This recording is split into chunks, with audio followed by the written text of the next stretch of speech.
Kundapura to Canada channel explore life in Canada. ನಮಸ್ಕಾರ ಎಲ್ರಿಗೂ. ನಾನು ಮಂಜುನಾಥ್ ನೇರಳಕಟ್ಟೆ. ಸ್ನೇಹಿತರೆ, ನಾನು ಮತ್ತು ರೂಪಾ ಇವತ್ತು ಮನೆ ಅಂಗಳದಲ್ಲಿ ಕೊತ್ತಂಬರಿ ಸೊಪ್ಪು ಮತ್ತು ಮೆಂತ್ಯ ಸೊಪ್ಪನ್ನು ಬೆಳೆಯೋಣ ಅಂತೇಳಿ ತೀರ್ಮಾನಿಸಿದ್ವಿ. ನಾವು ಲಾಸ್ಟ್ ವೀಕ್ ಅಷ್ಟೇ ಮೇರಿಸ್ ಟೌನ್ನಿಂದ ಬ್ಯೂರಿನ್ ಪೆನಿನ್ಸುಲಾಗೆ ಶಿಫ್ಟ್ ಆದ್ವಿ. ಇಲ್ಲಿ ಇದು ಬ್ಯೂರಿನ್ ಹಾಸ್ಪಿಟಲಿಂದ ಕೇವಲ ಒಂದು 20-25 ಮಿನಿಟ್ಸ್ ವಾಕೇಬಲ್ ಡಿಸ್ಟೆನ್ಸು, 1 ಕಿಲೋಮೀಟ್ರ್ ಇದೆ. ಸೊ ನೋಡಿ, ನಾನೀಗ ಈ ಕಡೆ ತಿರುಗಿಸ್ತೀನಿ ನೋಡಿ ಕ್ಯಾಮ್ರಾ. ಇಲ್ಲಿ ನೋಡಿ, ಇದು ಅದು ಆ ಕಡೆ ಹೋದರೆ ಬ್ಯೂರಿನ್ ಹಾಸ್ಪಿಟಲ್ ಇರೋದು. ಅಲ್ಲಿಂದ ನಾವು ಈ ಕಡೆ ಬರಬೇಕು. ಇದು ಲೆವಿನ್ಸ್ ಕೋವ್ ಅಂತೇಳಿ ಈ ಪ್ಲೇಸ್ ಹೆಸರು. ಈ ಕಡೆ ನಾನು ಕ್ಯಾಮ್ರಾ ತಿರುಗಿಸ್ತೀನಿ ನೋಡಿ. ಇದು ನಾವಿರುವಂತಹ ಮನೆ. ಈ ಮನೆಯಲ್ಲಿ ನೋಡಿ, ಇಲ್ಲಿ ಕೆಳಗಡೆ ಒಂದು ಮನೆ ಇದೆ, ಇಲ್ಲಿ ಮೇಲ್ಗಡೆ ನಾವಿರುವಂಥದ್ದು. ಸೊ ಇದು ಅಪಾರ್ಟ್ಮೆಂಟು. ಈ ಮನೆಯದು ಒಂದು ಕಂಪ್ಲೀಟ್ ವಿಡಿಯೋ ಮುಂದಿನ ದಿನಗಳಲ್ಲಿ ನಾನು ಮಾಡ್ತೀನಿ. ನೆಕ್ಸ್ಟು ಆ ವಿಡಿಯೋನ ನೀವು ತಪ್ಪದೆ ನೋಡಿ. ಸೊ ಇವತ್ತು ನಾವೇನು ಅಂತೇಳಿ ಹೇಳಿದರೆ, ಕೊತ್ತಂಬರಿ ಸೊಪ್ಪು ಮತ್ತು ಮೆಂತ್ಯ ಸೊಪ್ಪು ಮತ್ತು ಮೆಣಸು ಇದನ್ನು ಮನೆ ಅಂಗಳದಲ್ಲಿ ಬೆಳೆಯೋಣ ಅಂತೇಳಿ ಅಂದ್ಕೊಂಡ್ವಿ. ಯಾಕಂತೇಳಿದರೆ ಇಲ್ಲಿ ಹೇರಳವಾಗಿ ಮಣ್ಣು ಮತ್ತು ಗೊಬ್ಬರ ಇವುಗಳೆಲ್ಲ ಸಿಗುತ್ತೆ ಇಲ್ಲಿ.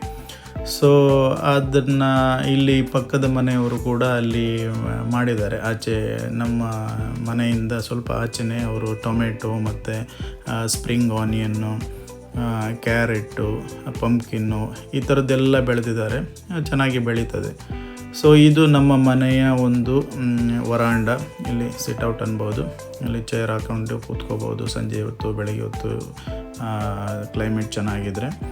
ಸೊ ಇದೆಲ್ಲ ಈ ಕಡೆ ನಾನು ತೋರಿಸ್ತಿದ್ದೀನಿ ನೋಡಿ. ಇಲ್ಲಿ ಈ ಕಡೆ ಹೋದರೆ ಇಲ್ಲಿ ನೋಡಿ, ಇದು ಪ್ಲಮ್ಸ್ ಇದೆ. ಎಷ್ಟೊಂದು ಪ್ಲಮ್ಸ್ ಇದೆ ನೋಡಿ. ಇದು ಜಸ್ಟ್ ಈಗ ಹಣ್ಣಾಗ್ತಿದೆ. ಒಂದು 2 ವೀಕ್ಸಲ್ಲಿ ಇದು ತುಂಬಾ ಹಣ್ಣಾಗುತ್ತೆ, ತಿನ್ನಲಿಕ್ಕೆ ಬರುತ್ತೆ. ಇವಾಗ ಸ್ವಲ್ಪ ನಾನು ಟೇಸ್ಟ್ ನೋಡಿದೆ, ಸ್ವಲ್ಪ ಹುಳಿ ಇತ್ತು. ಇನ್ನೊಂದು 2 ವೀಕ್ಸ್ನಲ್ಲಿ ನಾನು ಇಲ್ಲಿ ಒಬ್ಬರಿಗೆ ಕೆನಡಿಯನ್ಗೆ ಕೇಳಿದೆ. ಇಲ್ಲಿ ಅವರು ಹೇಳಿದರು, ಒಂದು 2 ವೀಕ್ಸ್ ಬಿಟ್ಟರೆ ಇದು ಚೆನ್ನಾಗಿ ಹಣ್ಣಾಗುತ್ತೆ ಅಂತೇಳಿ. ಇದೆಲ್ಲ ನಾವು ಎಷ್ಟು ಬೇಕಾದರೂ ತಿನ್ಬೋದು. ಇದು ನಮ್ಮ ಲ್ಯಾಂಡ್ ಲಾರ್ಡ್, ಏನು ನಾವು ಮನೆ ರೆಂಟಿಗೆ ಇದ್ದೀವಲ್ಲ, ಲ್ಯಾಂಡ್ ಲಾರ್ಡ್ದೇ ಪ್ರಾಪರ್ಟಿ ಇದೆಲ್ಲ. ಅವರೇ ಹೇಳಿದರು ನೀವು ಎಷ್ಟು ಬೇಕಾದರೂ ತಿನ್ಬೋದು ಅಂತೇಳಿ ಹೇಳಿ. ಸೊ ಮುಂದೆ ಇದು ಹಾಗೆಯೇ ಅವರದ್ದು ಆ್ಯಪಲ್ ಇದೆ. ಇಲ್ಲೇ ನೋಡಿ, ಮನೆ ಹತ್ತಿರನೇ ಇರುವಂಥದ್ದು ಇವೆಲ್ಲ. ಇಲ್ಲಿ ಪಕ್ಕದಲ್ಲೇ ಆ್ಯಪಲ್ ಟ್ರೀನೂ ಇದೆ. ಮತ್ತು ಪ್ಲಮ್ಸ್ ಅಂತೂ ಬೇಕಾದಷ್ಟು ಇದೆ. ನಾವು ಕಿತ್ಕೊಂಡು ತಿನ್ಬೋದು. ಇನ್ನೂ ಸ್ವಲ್ಪ ಅದೇ, ಇನ್ನೊಂದು ನಾನು ಹೇಳಿದಾಗೆ ಒಂದು 2 ವೀಕ್ಸ್ ಬಿಟ್ಟರೆ ಅದು ಚೆನ್ನಾಗಿ ಸ್ವೀಟ್ನೆಸ್ ಬರುತ್ತೆ. ಇವಾಗ ಸ್ವಲ್ಪ ಹುಳಿ ಇದೆ ನೋಡಿ. ರೂಪ ಅಲ್ಲಿ ಮಣ್ಣನ್ನು ಮತ್ತು ಗೊಬ್ಬರ ಎಲ್ಲಿ ಸಿಗುತ್ತೆ ಅಂತೇಳಿ ನೋಡ್ತಾ ಇದ್ದಾಳೆ. ಇದನ್ನು ನೋಡಿ, ಅವ್ರ ಪಕ್ಕದ ಮನೆಯವರು ಬೆಳೆಸಿರುವಂಥದ್ದು ಸ್ಪ್ರಿಂಗ್ ಆನಿಯನ್ನು, ಕ್ಯಾರೆಟು, ಇಲ್ಲಿ ಹಾಗೆಯೇ ಟೊಮೆಟೊ ಇದೆ. ಟೊಮೆಟೊನೂ ಚೆನ್ನಾಗಿ ಬಂದಿದೆ ನೋಡಿ. ಅವರು ಚೆನ್ನಾಗಿ ನೋಡಿಕೊಂಡು ಸಂಜೆ ಹೊತ್ತು, ಬೆಳಗ್ಗೆ ಹೊತ್ತು ಎಲ್ಲ ನೀರು ಹಾಕಿ, ನಾರ್ಮಲಿ ಈಗ ಸಮ್ಮರ್ ಇರೋದರಿಂದ ಸ್ವಲ್ಪ ನೀರು ಹಾಕಬೇಕಾಗತ್ತೆ. ಇಲ್ಲ ಅಂತೇಳಿ ಹೇಳಿದರೆ, ಇವತ್ತು ಮಳೆ ಇತ್ತು, ನಿನ್ನೆನೂ ಸ್ವಲ್ಪ ಮಳೆ ಇತ್ತು. ಚೆನ್ನಾಗಿ ಕ್ಲೈಮೇಟ್ ಚೆನ್ನಾಗಿದೆ, ಅಂಥದ್ದೇನು ಅಷ್ಟು ಬಿಸಿಲೇನಿಲ್ಲ. ಸ್ವಲ್ಪ ಸಮ್ಮರ್ ಅಂತೇಳಿದರೆ ಏನೋ ಒಂದು 20-25 ಡಿಗ್ರಿ ಇರೋದೇ ಹೆಚ್ಚು. ಅಷ್ಟರಲ್ಲಿ ಆ ಟೈಮಲ್ಲಿ ಸ್ವಲ್ಪ ಒಂಚೂರು ನೀರು ಹಾಕಬೇಕಾಗತ್ತೆ. ಮಣ್ಣು, ಗೊಬ್ಬರ, ಇದು ನೋಡಿ ಗೊಬ್ಬರ ಇದು. ಸೊ ಸ್ವಲ್ಪ ಮಣ್ಣು ಕೂಡ ಬೇಕಾಗಿತ್ತು ನಮಗೆ. ಮಣ್ಣನ್ನು ಸ್ವಲ್ಪ ಮುಂದೆ ಎಲ್ಲ ಹೋಗಿ ನಾವು ತಗೊಂಡು ಬರಬೇಕು. ಇದು ನೋಡಿ, ಇದು ಅಲ್ಲಿ ಪಕ್ಕದಲ್ಲಿ ಆ ಕಡೆ ಈ ಕಡೆ ಒಂದು 2 ಮನೆಗಳಿದೆ. ನಾವು ಆಚೆ ಮುಂದ್ಗಡೆ ಹೋದಾಗ ಅಲ್ಲಿ ಬಂದಿದ್ದು. ಇದು ನೋಡಿ ಪ್ಲಮ್ಸು, ಮತ್ತೊಂದು ಮರದಲ್ಲಿ ಇರುವಂಥ ಪ್ಲಮ್ಸ್. ಇದು ಸ್ವಲ್ಪ ದೊಡ್ಡಕ್ಕಿದೆ ನೋಡಿ. ಇನ್ನೊಂದು ನೆಕ್ಸ್ಟ್ ವೀಕಲ್ಲೇ ಇದು ಚೆನ್ನಾಗಿ ಹಣ್ಣಾಗುತ್ತೆ. ಇವಾಗ ಅದಂತೇಳಿದ್ರೆ ಇದನ್ನು ನಾನು ಟೇಸ್ಟ್ ಮಾಡಿದೆ, ಸ್ವಲ್ಪ ಹುಳಿ ಇತ್ತು. ತುಂಬಾ ಇದು ಲಾಸ್ಟ್ ವೀಕ್ ನಾವು ನೋಡಿದಾಗ, ನಾವು ಬಂದಾಗ, ಏನು ಲಾಸ್ಟ್ ವೀಕ್ ಅಂತ ಹೇಳಿದ್ರೆ ನಾವು ಬಂದಿದ್ದೆ 1 ವೀಕ್ ಆಯಿತು. ಆ ಫಸ್ಟ್ ಡೇನೇ ನಾವು ಇದೆಲ್ಲ ನೋಡಿದ್ವಿ ನೋಡಿ. ಆಶ್ರಿತ ಹಣ್ಣನ್ನು ಕಿತ್ಕೊಂಡು ನೋಡಿ ಎಷ್ಟು ಚೆನ್ನಾಗಿದೆ ಅದು. ಲಾಸ್ಟ್ ವೀಕು ನಾವು ಬಂದಾಗ ಅದು ತುಂಬಾ ಇತ್ತು. ಯಾರೋ ತೊಗೊಂಡಿರ್ಬೋದು, ಪಕ್ಕದ ಮನೆಯವರು ಅಥವಾ ಇನ್ಯಾರು ಅಂತೇಳಿ ಗೊತ್ತಿಲ್ಲ. ನೋಡಿ, ಇಲ್ಲಿ ಮಣ್ಣು ತೆಗಿತಾ ಇದ್ದಾಳೆ.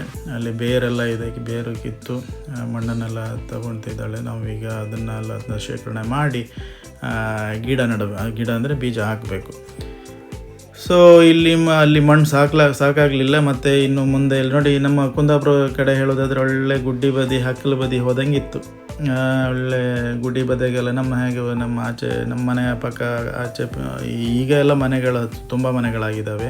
ನಾವು ಒಂದು 20 years ಬ್ಯಾಕ್ ನಮ್ಮ ಮನೆ ಹಿಂದೆ ಮುಂದೆ ಎಲ್ಲ ಒಂಥರ ಗುಡ್ಡಿ ಹಕ್ಕಲೆಲ್ಲ ಇದ್ದಂಗೆ ಇತ್ತು. ಈಗೆಲ್ಲ ಫುಲ್ಲು ಮನೆ ಆಗಿದೆ. ಈಗ ಇದು ಕತೆ ಬೇರೆ. ಸೊ ಇವಾಗ ನೋಡಿ, ನಾನು ಸ್ವಲ್ಪ ಮಣ್ಣನ್ನು ತೆಗೆದು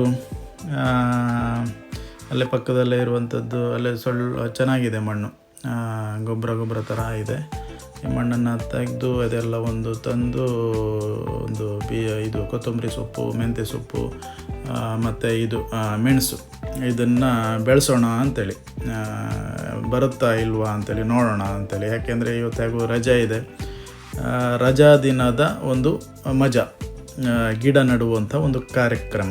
ನೋಡೋಣ ಎಷ್ಟು ಸಫಲ ಆಗುತ್ತೆ.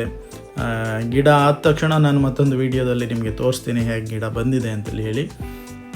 ನೋಡೋಣ, ನಿಮ್ಮ ಒಂದು ಬ್ಲೆಸ್ಸಿಂಗ್ಸ್ ಇರಲಿ ಈ ಬೀಜಗಳ, ಈ ಕೊತ್ತಂಬರಿ ಬೀಜ ಮತ್ತು ಮೆಂತೆ ಬೀಜ ಮತ್ತು ಮೆಣಸಿನ ಬೀಜಗಳ ಮೇಲೆ ನಿಮ್ಮ ಬ್ಲೆಸ್ಸಿಂಗ್ಸ್ ಇರಲಿ, ಗಿಡಗಳು ಚೆನ್ನಾಗಿ ಬರಲಿ ಅಂಥೇಳಿ. ಸೊ ನೋಡಿ, ಈಗ ಇದಕ್ಕೆ ಎಲ್ಲ ಹೋಲ್ ಮಾಡಬೇಕಾಗತ್ತೆ. ಯಾಕಂತ ಹೇಳಿದ್ರೆ ಅದರಲ್ಲಿ ಸ್ವಲ್ಪ ನೀರೆಲ್ಲ ಹೋಗಲಿ ಅಂತೇಳಿ ಅದಕ್ಕೆ ಮಧ್ಯದಲ್ಲಿ ಸ್ವಲ್ಪ ಕಲ್ಲುಗಳನ್ನೆಲ್ಲ ಇಟ್ಟು ಈಗ ಮಣ್ಣು ಮತ್ತು ಗೊಬ್ಬರವನ್ನು ಮಿಕ್ಸ್ ಮಾಡ್ತಾಯಿದ್ದೀನಿ. ಮಣ್ಣು ಮತ್ತು ಗೊಬ್ಬರವನ್ನು ಅದಕ್ಕೆಲ್ಲ ಹಾಕಿ ಅಲ್ಲಿಂದ ನಾವು ಈಗ ಎಲ್ಲದಕ್ಕೂ ಈಗ ಸ್ವಲ್ಪ ಮಣ್ಣು ಕಡಿಮೆ ಆಯಿತು ನಮಗೆ. ಈಗ 2ಕ್ಕೆ ಮುಗಿದು, ಇನ್ನೊಂದು 3 ಚಿಕ್ಕದಿದ್ದಾವೆ. ಮತ್ತು ಸ್ವಲ್ಪ ಮಣ್ಣು ಬೇಕಾಗತ್ತೆ ಅನಿಸುತ್ತೆ, ಗೊಬ್ಬರನೂ ಕಡಿಮೆ. ಮತ್ತೆ ನಾನು ಮತ್ತು ರೂಪ ಇಬ್ಬರು ಹೋಗಿ ಮತ್ತೆ ಸ್ವಲ್ಪ ಅಲ್ಲಿ ಮಣ್ಣುಗಳನ್ನೆಲ್ಲ ತೆಗೆದು ಅದೇ ಮಣ್ಣು ಚೆನ್ನಾಗಿ ಸಿಗುತ್ತೆ. ಮಣ್ಣು ಅಂದರೆ ಈ ಸೇಮ್ ಗೊಬ್ಬರ ಮಿಕ್ಸ್ ಆಗಿ ಇದ್ದಂಗೆ ಇರುತ್ತೆ, ತುಂಬ ತೇವವಾಗಿರುತ್ತೆ. ಹಾಗೆ ಅದು ಪಾಟ್ಗಳನ್ನೆಲ್ಲ ತಂದು ಅದ್ರ ಮೇಲೆ ಇವಾಗ ಮಣ್ಣಿನ ಮೇಲೆ ಬೀಜಗಳನ್ನ ಹಾಕ್ಲಿಕ್ಕಿದ್ದಾಳೆ ರೂಪ. ಕೊತ್ತಂಬರಿ ಸೊಪ್ಪು, ಮೆಂತ್ಯ ಸೊಪ್ಪು ಮತ್ತು ಮೆಣಸು ಇವೆಲ್ಲ ಗಿಡಗಳು ಒಳ್ಳೆ ಚೆನ್ನಾಗಿ ಬಂದು ನಮಗೆ ಇಂಡಿಯಾದ ಫ್ಲೇವರ್ ಬರುವಂತೆ ಆ ಥರ ಫುಡ್ ಮಾಡುವ ಹಾಗೆ ಆದರೆ ತುಂಬಾ ಖುಷಿ ಆಗುತ್ತೆ. ನೋಡೋಣ. ಸೊ ನಮಗೆ ಲಾಸ್ಟ್ ವೀಕು ನಾವು ಸ್ವಲ್ಪ ವೀಡಿಯೋಗಳನ್ನ ಹಾಕಲಿಕ್ಕೆ ವಿಳಂಬ ಆಯಿತು. ಯಾಕಂತೇಳಿ ಹೇಳಿದ್ರೆ ನಾವು ಈ ಕಡೆ ಶಿಫ್ಟ್ ಆದ್ವಲ್ಲ, ಮೇರಿಸ್ಟೌನಿಂದ ಬ್ಯೂರಿನ್ಗೆ ಶಿಫ್ಟ್ ಆಗಿದ್ದು, ಮತ್ತು ನಾನು ಸ್ವಲ್ಪ ಬ್ಯುಸಿ ಆದ ಕೆಲಸದಲ್ಲಿ. ಇದಾಗಿತ್ತು ಸ್ನೇಹಿತರೆ ಇವತ್ತಿನ ರಜಾ ದಿನದ ಒಳ್ಳೆಯ ಕೆಲಸ. ನಿಮಗೆ ಇಷ್ಟ ಆಗಿದೆ ಅಂದ್ಕೋತೀನಿ. ಕಮೆಂಟ್ಸ್ ಮುಖಾಂತರ ತಿಳಿಸಿ. ಸಬ್ಸ್ಕ್ರೈಬ್ ಮತ್ತು ವಿಡಿಯೋಗಳನ್ನು ಲೈಕ್ ಮಾಡೋದು ಮತ್ತು ಕಮೆಂಟ್ಸ್ ಮಾಡೋದನ್ನು ಮರಿಬೇಡಿ. ಎಲ್ರಿಗೂ ಥ್ಯಾಂಕ್ಸ್.